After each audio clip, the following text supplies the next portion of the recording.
मित्रांनो, प्रवास आपले स्वप्न पूर्ण करण्याचा असो किंवा मेहनत करून गोल्स अचीव करण्याचा, मग तुम्ही एक स्टुडंट असाल, जॉब वर्किंग पर्सन, स्पोर्ट्समॅन किंवा एक बिझनेसमॅन, तुमचा डिसिप्लिनच डिसाईड करतो की तुम्ही तुमचे स्वप्न कधी आणि किती लवकर अचीव कराल किंवा मग करूही शकाल की नाही. कारण की जिम रॉन सारखे बरेच सक्सेसफुल लोक मानतात की डिसिप्लिनच तुमचे गोल्स आणि अकॉम्प्लिशमेंटच्या मधातील ब्रिज आहे. तर जर तुम्हाला अडचणी, फेलियर्स आणि अडथळ्यांनी भरलेल्या नदीला पार करायचं असेल तर तुम्हाला तुमच्या यशापर्यंत पोहोचण्यासाठी या डिसिप्लिनच्या ब्रिजवरून चालून जावंच लागेल. आणि या हलत्या डुलत्या ब्रिजवरून चालण्यात आम्ही तुमची मदत करणार आहोत. कारण की आम्ही तुम्हाला सांगणार आहोत की कसे तुम्ही सेल्फ डिसिप्लिन रोज प्रॅक्टिकली फॉलो करू शकता आणि आपल्या आयुष्याचा भाग बनवू शकता. तर number 1, follow simple and interesting daily routine. Discipline follow करण्यासाठी तुम्हाला काही super human daily routine follow करण्याची गरज नाही, तर फक्त तुम्हाला एका प्रोडक्टिव्ह आणि सुटेबल डेली रुटीनची गरज आहे. तुम्हाला हे पाहायचं आहे की तुमची स्ट्रेंथ काय आहे आणि विकनेस काय आहे, आणि आता जे तुमचे स्ट्रॉंग पॉईंट आणि स्ट्रेंथ आहेत तुम्हाला त्यावर जास्त फोकस करायचं आहे. आणि ज्या गोष्टी तुम्हाला वाटतं की तुम्ही वीक आहात तर त्याला एकतर ठीक करण्याचा प्रयत्न करा किंवा गरजेचे नसेल तर त्यावर फोकस नका करू. तर आता तुम्हाला हे पाहायचं आहे की तुमच्यासाठी कसा आणि कोणता डेली रुटीन योग्य राहील, ज्याला फॉलो करण्यात तुम्हाला काही अडचण पण नाही येणार आणि तुमची गोल्स आणि कामं पण पूर्ण होतील. आणि हे डेली रुटीन थोडं इंटरेस्टिंग पण असलं पाहिजे, नाहीतर जर बोरिंग असेल तर तुम्ही क्विट करून टाकाल. आता तुम्हाला कन्फ्युजन असेल की तुमच्यासाठी कोणतं डेली रुटीन योग्य राहील आणि कसे तुम्ही स्वतः आपले डेली रुटीन डिझाईन करू शकता. तर यासाठीच मित्रांनो आम्ही तुमच्यासाठी सक्सेसफुल लोकांच्या डेली रुटीनवर व्हिडिओ आणत राहतो, ताकी तुम्ही ते हॅबिट्स आणि रुटीन फॉलो करू शकाल जे तुम्हाला योग्य वाटत असेल. Number 2, don't live according to your mind. हे जे आपलं मन आणि मूड आहे ना, फारच कॉम्प्लिकेटेड गोष्ट आहे. कधी मूड खूप चांगलं असतं आणि दुसऱ्याच क्षणी हे मूड खराब होऊन जातं, कधी कधी काही कारणामुळे तर कधी विनाकारण. आणि दुःखद गोष्ट ही आहे की बरेच लोक आपल्या डोक्याच्या अकॉर्डिंग नाही तर आपल्या मूडच्या अकॉर्डिंग ॲक्शन घेतात. आणि हे मूड फार कॉम्प्लिकेटेड गोष्ट आहे जे आपल्या लाईफस्टाईलला पण कॉम्प्लिकेटेड करून टाकतं. जेव्हा गोष्ट क्लिअर आहे की एक काम आहे ज्याला तुम्हाला एका वेळेच्या आत करायचंच आहे, पण तरी करत का नाही, कारण की आता मूड नाही, तर आता इथे एकतर तुम्ही आपल्या मूडच्या अकॉर्डिंग जगू शकता किंवा समजदार लोकांसारखं तुम्ही आपल्या मूडला कंट्रोल करू शकता. Number 3, connect your circadian rhythm first. एक डिसिप्लिन व्यक्ती बनण्यासाठी तुम्हाला सगळ्यात आधी आपल्या झोपण्याचा आणि उठण्याचा टाईम फिक्स करावा लागेल.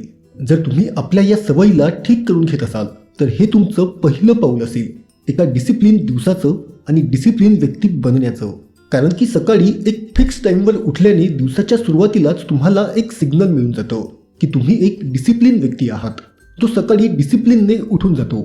आणि सोबतच एका फिक्स टाईमवर झोपणे आणि उठणे आपल्या सर्केडियन रिदमला बरोबर करून टाकतं. कारण की आपल्या बॉडीची एक नॅचरल स्लीप सायकल असते आणि या सायकलला सर्केडियन रिदम म्हटलं जातं. आणि हीच रिदम जर चांगल्या पद्धतीने मॅनेज केल्या गेली तर हे आपल्याला एनर्जेटिक, प्रोडक्टिव्ह आणि हेल्दी ठेवतं. पण जर ही बरोबर नसेल तर नाही तुमची झोप पूर्ण होईल, नाही तुमच्यात एनर्जी असेल आणि न तुमचं काही काम करण्याचं मन करेल. म्हणून तुम्ही नाही फोकस करू शकाल आणि नाही तुम्ही डिसिप्लिन राहू शकाल. आणि हो, आम्ही तुम्हाला अजून एक टिप देऊ इच्छितो की तुम्ही रोज सकाळी आपल्या दिवसाची प्लॅनिंग नका करू, तर एका रात्री आधीच आपल्या दिवसाची प्लॅनिंग करा. यामुळे तुम्हाला सकाळी उठण्यासोबतच माहीत असेल की तुम्हाला कधी आणि काय करायचं आहे. Number 4, win your mind not habits. बऱ्याचदा आपण फक्त प्रॉब्लेम्सला लवकर सॉल्व्ह करण्याचा प्रयत्न करत असतो, ज्यासाठी मग आपण ॲक्शन पण घेतो आणि हॅबिट पण डेव्हलप करतो. सगळं काही बरोबर चालतं आणि मोटिवेशन पण राहतं, पण मग काही दिवसानंतरच त्याच ॲक्शन कमी होऊन जातात आणि त्याच हॅबिट हळूहळू सुटू लागतात. माहीत आहे असं का होतं?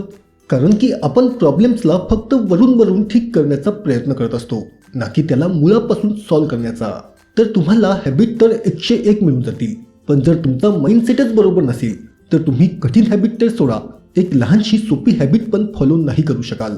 कारण की तुम्ही डिसिप्लिन राहण्याच्या हॅबिटला सुरू तर करू शकता, पण जर तुमचा माइंडसेटच अजूनही आळशी असेल तर बॉडीला पुश केल्याने काही नाही होणार. तर जर कोणत्याही हॅबिटला फॉलो करणे सुरू करायचं असेल तर त्या हॅबिटच्या हिशोबाने माइंडसेट पण ठेवा. उदाहरणार्थ, जर तुम्हाला क्रिकेटर बनायचं असेल तर तुम्हाला धोनी आणि विराट सारखा अनस्टॉपेबल माइंडसेट पण ठेवावा लागेल. आणि तो माइंडसेट तेव्हाच येईल जेव्हा तुम्ही आपली लाईफ आणि स्वतःसाठी सिरियस होऊन जाल. तेव्हाच तुम्ही कठीण काळातही डिसिप्लिन राहू शकाल. Number 5, follow the snowball effect. मित्रांनो, स्नोबॉल इफेक्ट आपल्याला समजून सांगतो की कसे वेळेसोबत कंपाऊंडिंगची पॉवर गोष्टींना मोठं आणि सोपं बनवून टाकते. तर याला तुम्ही डिसिप्लिनसाठी केलेली लहानशी सुरुवात समजा. आता ही सुरुवात तुमची कोणती हॅबिट किंवा स्किल असू शकते आणि आसपासचा बर्फ तुमच्या बाकी सवयी आहेत आणि पहाड आहे टाइम पिरियड. तर तुम्हाला सगळ्यात आधी तुमच्या ज्या मेन हॅबिटमध्ये डिसिप्लिन व्हायचं असेल, तुम्हाला त्यापासूनच सुरुवात करायची आहे. आणि हा स्नोबॉल जसा जसा समोर जात जाईल, तुमचं त्या एका हॅबिटवर डिसिप्लिन होणे पण सोपं होत जाईल. आणि मग या स्नोबॉलच्या समोर जाण्यासोबतच आसपासचा बर्फ पण याला चिटकत जाईल. म्हणजेच की जेव्हा तुम्ही आपल्या एका हॅबिटवर डिसिप्लिन होऊन जाल, तर मग तुम्हाला तुमची दुसरी हॅबिट यात सामील करायची आहे. आणि मग तिसरी, चौथी आणि मग 5वी. आणि असाच येणाऱ्या वेळेत तुमचा स्नोबॉल खूप मोठा होऊन जाईल, कारण की तुम्ही त्याला वेळ दिला आणि मधात थांबून त्याचं फिरणं बंद नाही केलं. तर तुम्हाला भरपूर गोष्टींना किंवा हॅबिट्सला कंट्रोल नाही करायचं. तर तुम्हाला मेन 1 किंवा 2 गोष्टींसाठीच डिसिप्लिन होण्याची गरज आहे, ज्यामुळे तुमच्या इतर गोष्टी आपोआप ठीक होऊन जातील. उदाहरणार्थ, जर तुम्ही रोज काही फिक्स तासांसाठी अभ्यास किंवा काम करण्यात पूर्णपणे डिसिप्लिन होऊन जात असाल, तर तुमचे इतर प्रॉब्लेम्स जसे की आळशीपणा, नेहमी सोशल मीडियावर टाइमपास करण्याची सवय आपोआप बंद होऊन जाईल. कारण की तुमचा अभ्यास करण्याचा किंवा काम करण्याचा एक फिक्स टाइम असेल आणि तुम्ही त्या वेळेत कोणत्या दुसऱ्या गोष्टी नाही करू शकत, तर बाकी ॲक्टिव्हिटीमध्ये टाइम वेस्ट करण्याची क्वांटिटी आपोआप कमी होऊन जाईल. Number 6, keep your purpose clear. जर तुमचे लक्ष क्लिअर असेल ना, तर तुमचा मार्ग पण क्लिअर असेल. म्हणजेच की आजकालच्या वातावरणात आपल्या गोल्सला विसरून जाणे खूप सोपं झालं आहे, किंवा आपल्या पर्पजला डिस्कवर न करणे, हे विसरून जाणे की आपलं स्वप्न काय होतं आणि आपल्याला काय बनायचं आहे. म्हणूनच तुम्हाला व्हिज्युअलायझेशन सारख्या टेक्निकला रोज प्रॅक्टिस करावं लागेल. हो, तीच व्हिज्युअलायझेशन टेक्निक ज्याबद्दल नेपोलियन हिलने त्यांचे पुस्तक थिंक अँड ग्रो रिच मध्ये सांगितलं आहे.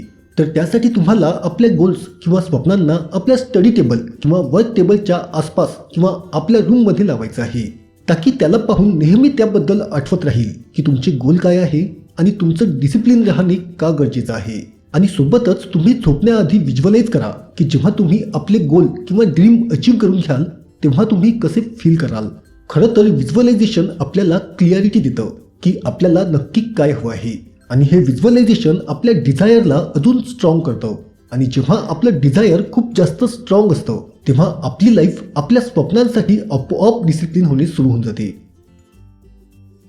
तर मित्रांनो, आजच्या या व्हिडिओमध्ये एवढंच. व्हिडिओ आवडला असेल तर लाईक, शेअर आणि चॅनलला सबस्क्राईब करायला अजिबात विसरू नका.